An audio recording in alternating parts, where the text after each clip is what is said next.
जम्मू आ गए, दिल्ली आ गए, अलग अलग जगह पे आ गए, और अभी सरकार उनको करेगी फिर से हम मेरी बात समझ गए? क्या सबके साथ मर्डर हो जाता है? क्या सारी बहुएं जला के मार दी जाती?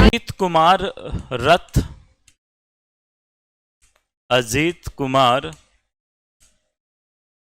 रथ वर्सेस स्टेट ऑफ ओडिशा एवं अन्य।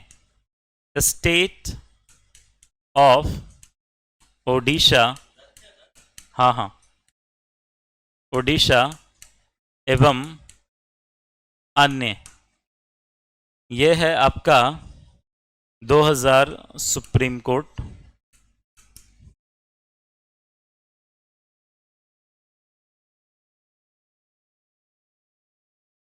अजीत कुमार रथ वर्सेस स्टेट ऑफ ओडिशा एवं अन्य 2000 सुप्रीम कोर्ट। लिखना, इस मामले में माननीय उच्चतम न्यायालय ने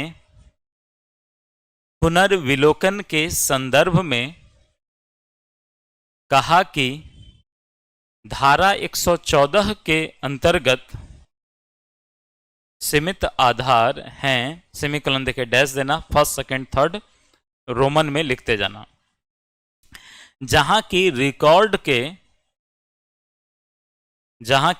अभिलेख, जहां की रिकॉर्ड के देखने से ही त्रुटि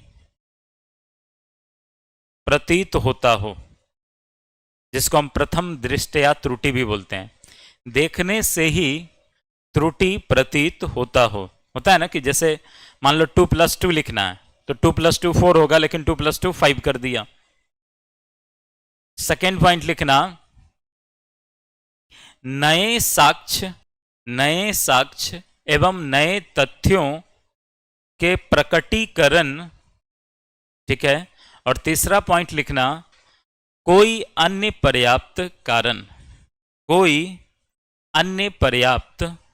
कारण।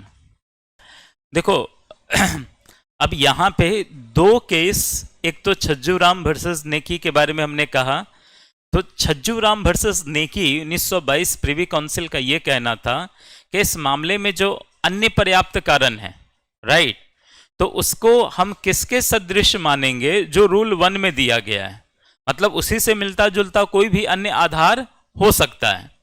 दूसरी तरफ अजीत कुमार रथ वर्सेस स्टेट ऑफ ओडिशा एवं अन्य का जब आप मामला देखेंगे, तो यहां पर अजीत कुमार रथ वर्सेस स्टेट ऑफ ओडिशा के मामले में सुप्रीम कोर्ट ने कहा कि जो धारा 114 का स्कोप है वो लिमिटेड है। लिमिटेड इन दिस सेंस कि यहां पे जो आधार दिया गया है उन्हीं आधारों पर पुनर्विलोकन के लिए आप जा सकते हो। अब इसमें 3 चीजें सुप्रीम कोर्ट ने कही, और वो तीनों ही चीजें ऑलरेडी जो आप ऑर्डर 47 रूल 1 में पढ़ते हो वो सारी चीजें हैं। तो इसमें यह कहना था अजीत कुमार रथ वर्सेस स्टेट ऑफ ओडिशा एवं अन्य में सुप्रीम कोर्ट के द्वारा कि आप किसी भी रिकॉर्ड को अगर पढ़ते ही या देखते ही अगर प्रत्यक्ष रूप से कोई त्रुटि प्रतीत होता है, मतलब प्रथम दृष्टया अगर त्रुटि प्रतीत होता हो, तो इसका मतलब है कि रिव्यू वहां पे किया जा सकता है।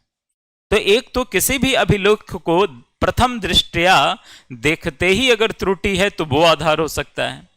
दूसरा, सुप्रीम कोर्ट ने कहा कि कई बार क्या होता है कि नए तथ्य एवं महत्वपूर्ण साक्ष्य निकल करके आता है, तो अगर किसी भी मामले में जिस समय वह मामला चल रहा था, वह कार्यवाही चल रही थी, उस समय वह तथ्य नहीं था, उस समय वह साक्ष्य मौजूद नहीं था, लेकिन बाद में नए तथ्य और साक्ष्य प्रकट हो गए, तो ऐसी स्थिति में इसके लिए भी पुनर्विलोकन का एक आधार हो सकता है।